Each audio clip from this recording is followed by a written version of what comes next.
ఆశ్రయుడానా యేసయ్యా నీ మహిమ ప్రభావము నీకేనయ్యా.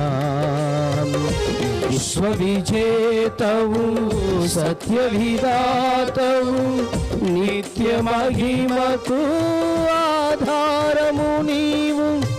లోక సాగరాన కృంగిన వేళ నిత్యమైన కృపతో వాత్సల్యము చూపి నన్ను చేరదీసిన విమలుడా నీకేనయ్యా ఆరాధనా, నీకేనయ్యా స్తుతి ఆరాధనా, నీకేనయ్యా ఆరాధనా, నీకేనయ్యా స్తుతి